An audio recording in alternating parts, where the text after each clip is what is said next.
Olá, eu sou Esther César. E eu sou Gilmar Terena, e você ouve o Copiou Parente, o primeiro podcast feito para povos indígenas e povos da floresta no Brasil. Este é o episódio 193 e nesta semana tem povos indígenas na capital federal. Parentes de diferentes regiões do país vieram acompanhar a votação do PL 490 e protestaram no Congresso Nacional. Fomos obrigados a fazer isso, tendo em vista que nós estamos numa semana decisiva, no que tange a questões dos direitos territoriais dos povos indígenas, e vamos permanecer na luta até que seja garantida a retirada de pauta e o arquivamento de todas essas proposituras no Congresso Nacional. É agora, no Copiou Parente.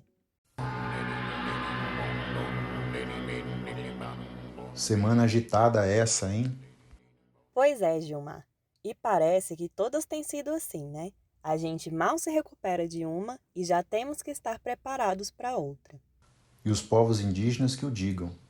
Ficamos sabendo hoje que o julgamento da repercussão geral no STF, aquele que poderá decidir o futuro das demarcações de terras indígenas no Brasil, foi adiado, e ainda não tem data para um novo julgamento.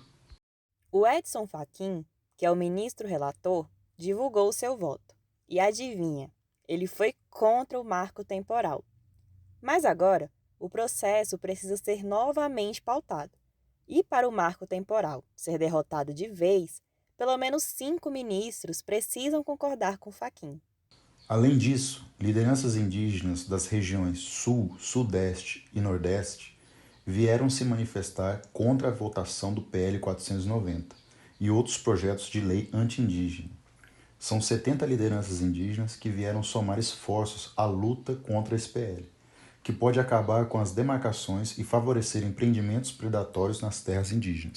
É importante falar que todos os manifestantes já estão vacinados contra a Covid-19 e seguindo os protocolos de saúde, como o uso de máscaras e higienização. O PL 490 está na pauta da Comissão de Constituição e Justiça, a CCJ, da Câmara dos Deputados. Por isso, as lideranças vieram até Brasília e ocuparam a cúpula, o teto do Congresso Nacional. Não é mesmo, Cacique Daram?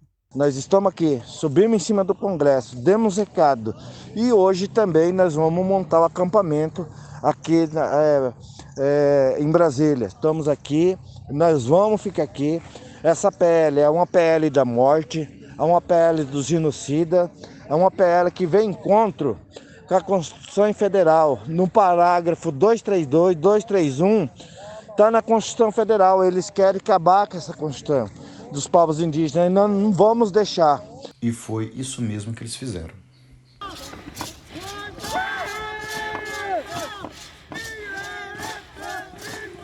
Subiram na cúpula do Congresso, mostraram sua força e resistência e montaram o acampamento ao lado do Teatro Nacional.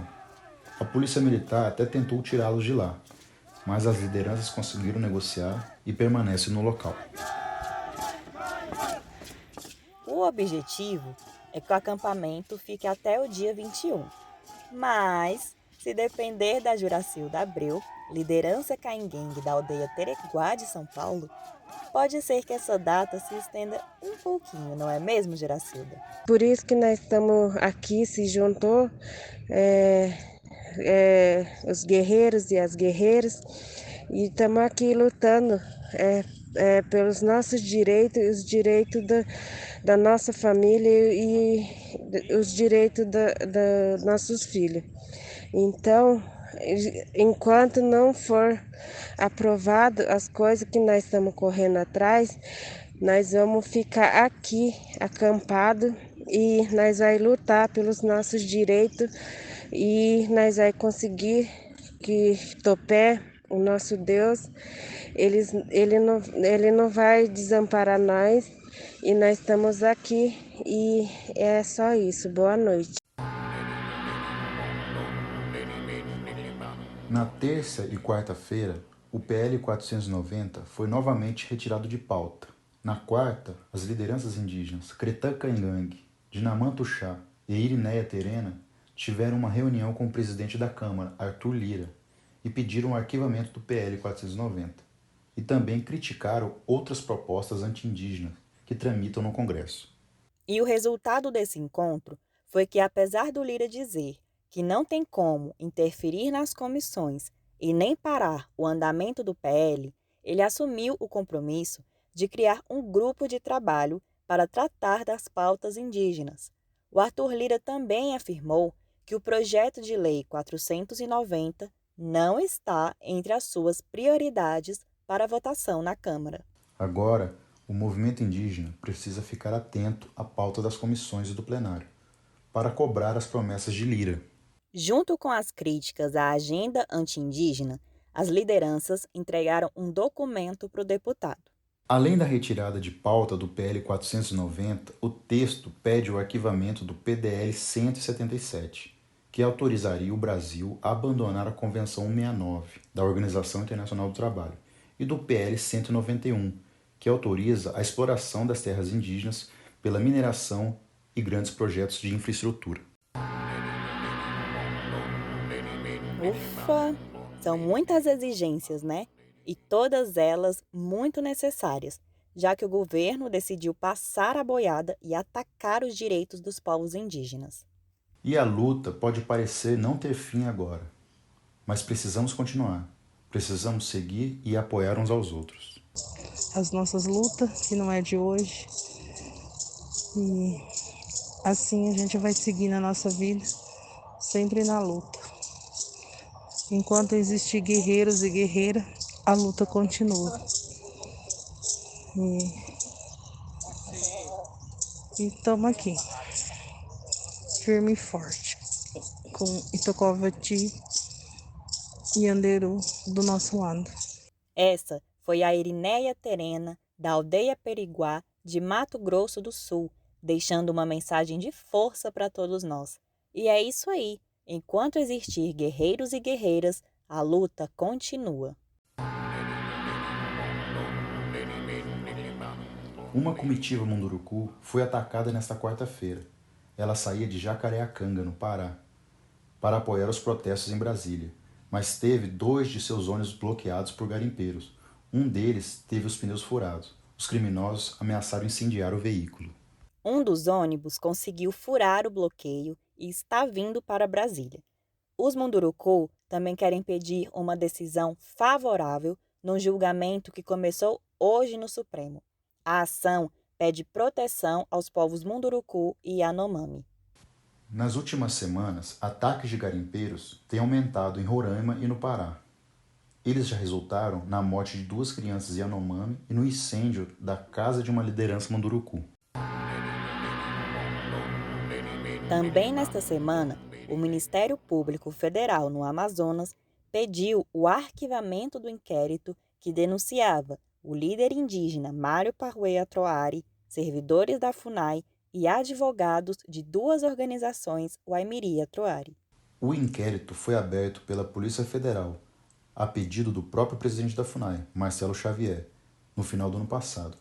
A informação foi publicada pelo jornalista Rubens Valente, do portal de notícias UOL, da semana passada. Marcelo Xavier acusa os indígenas e os servidores da própria instituição que comanda de dificultar a construção da linha de transmissão de energia que pretende conectar Manaus e Boa Vista e vai atravessar o território dos Waimiri. A acusação de Xavier não tem fundamento. Os Waimiri já disseram que não são necessariamente contra a obra, mas querem negociar as condições em que ela vai ocorrer. Eles querem evitar os impactos negativos contra a própria comunidade e o meio ambiente. Além disso, o próprio governo federal não consegue se entender com as empresas responsáveis pelo empreendimento quanto aos seus custos. Já é a 3ª vez que Xavier aciona a Polícia Federal contra lideranças indígenas. Como nós divulgamos aqui no Copiô, ele tentou intimidar Sônia Guajajara, da Coordenação da Articulação dos Povos Indígenas do Brasil, a APIB, e Almir Suruí, importante liderança indígena de Rondônia. Os 2 inquéritos foram arquivados por falta de embasamento.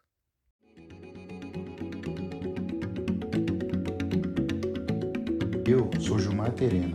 Hoje a gente fica por aqui. Nos acompanhe que semana que vem tem mais. Eu sou Esther César E você acabou de ouvir o Copiou Parente, o primeiro podcast feito para os povos indígenas e povos da floresta no Brasil. A produção deste episódio foi minha e do Oswaldo Braga. A edição de áudio e as artes para as redes sociais são do Gilmar Terena. Segue a gente lá no Twitter, no Facebook e no Instagram, no @copiouparente. E a gente volta na semana que vem. Até lá!